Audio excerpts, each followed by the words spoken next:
Market is off to a little bit of a shaky start in September for an array of reasons. Will the Fed taper its bond purchase early? Is the Delta variant a greater risk than many people think?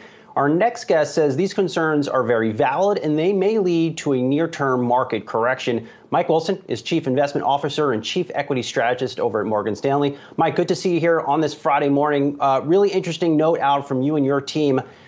Laying the groundwork or making the case for a near-term correction, 10% correction, either by fire or ice. So now that we're almost midway through September, which path do you think we're going to head down?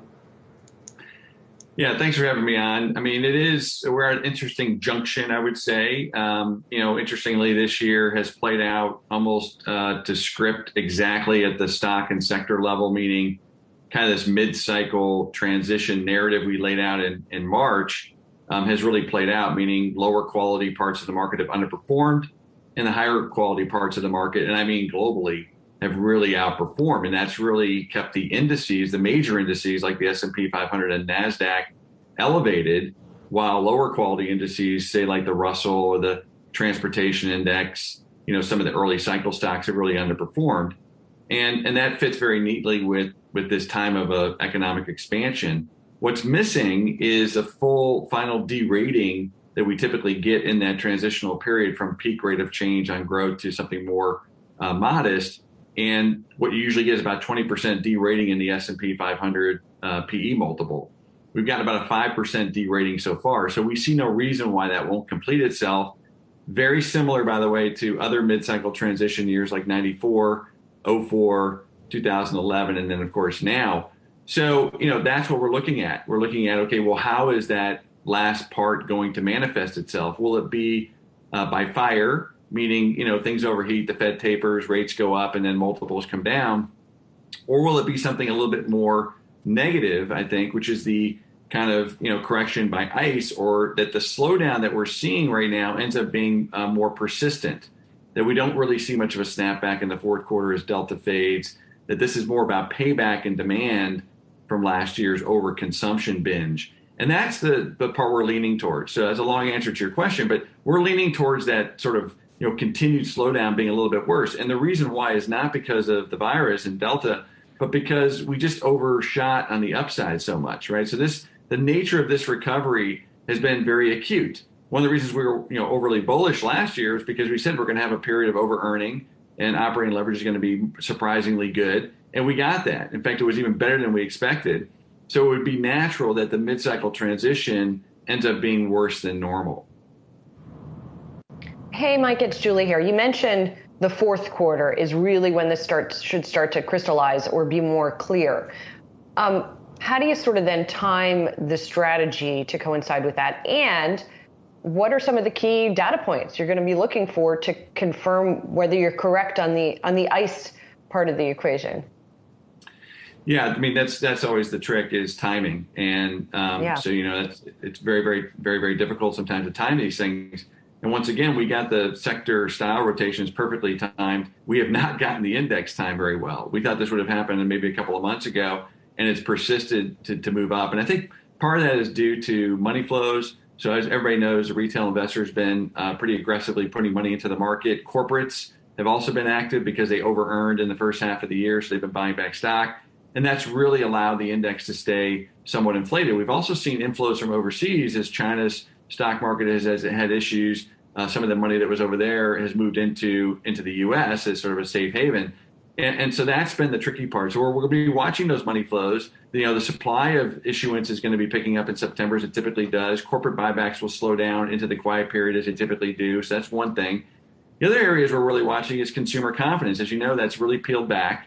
We think that's indicative of a consumer that's maybe tired. And so we really want to watch some of the consumer leading indicators, whether it's retail sales or other forms of spending consumption.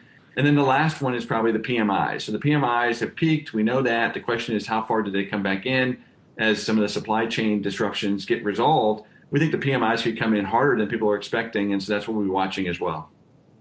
Hey, Mike, it's the other Brian here. When we talk about timing, how does the Fed factor into that? And I know that part of your fire thesis might be the Fed tightening policy. When I hear tighten, I'm kind of discerning rate increases down the line as opposed to tapering, which would still largely be accommodated. But there are some concerns that it's the taper announcement, whether that comes in September, more likely in November, that could trigger some sort of market reaction. Do you think that would be the case as we look towards those short-term risks as far as headlines go from the Fed? Yeah, that would definitely fit into the fire scenario, meaning that right now, I think the reason why rates haven't moved at the back end, even though the Fed has been pretty explicit about they're going to begin tapering later this year, the back end has been pretty sticky on the downside, partly because we think the market's been so prepared for this by the Fed, number one, and there's still other sources of liquidity around the world that are helping to offset whatever the Fed's going to do on tapering. But then secondarily, I think the bond market is also kind of sniffing out what I just talked about, that the growth deceleration could end up being worse or more persistent than what people are kind of expecting.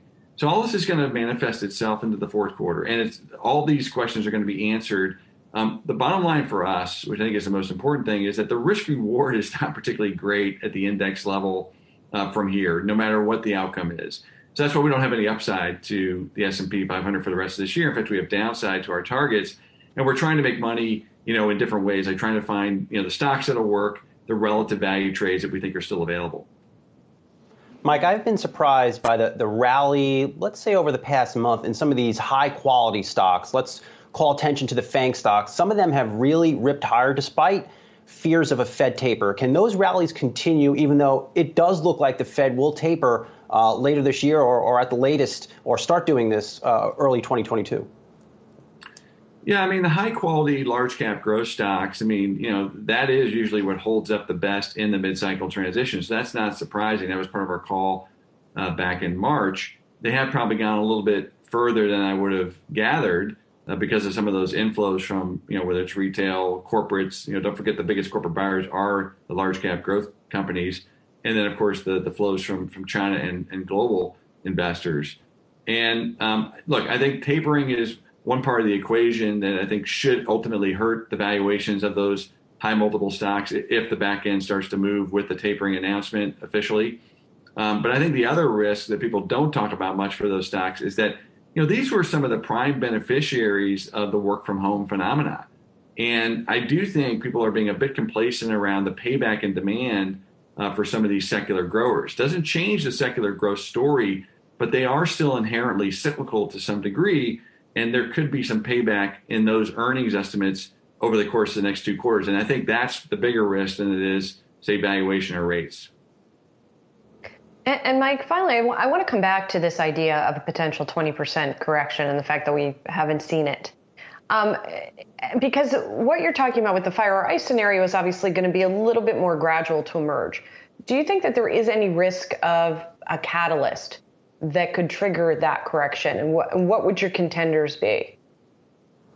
Yeah, I think that, look, first of all, I think the 10% correction, is very normal, course of business. And we should always expect a 10% correction at any time. So that's not really, people make a big deal of it when we say 10% correction. That's not really a call. You should always be expecting a 10% correction. If you're investing in equity, you should be prepared for that at any time. A 20% correction, which is really more disruptive, or people might, want to try to position for, I think, the catalyst for that is going to be, once again, the ICE scenario.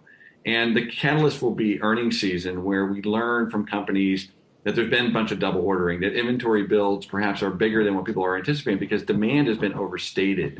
And that's really core to our thesis. We think that basically there's been a period of overconsumption and over-earning over the last year for a lot of different reasons. And there's going to be a payback in that regard that's going to be greater than normal. There's always payback in any economic recovery scenario. That's the mid-cycle transition. But this time it could be more acute.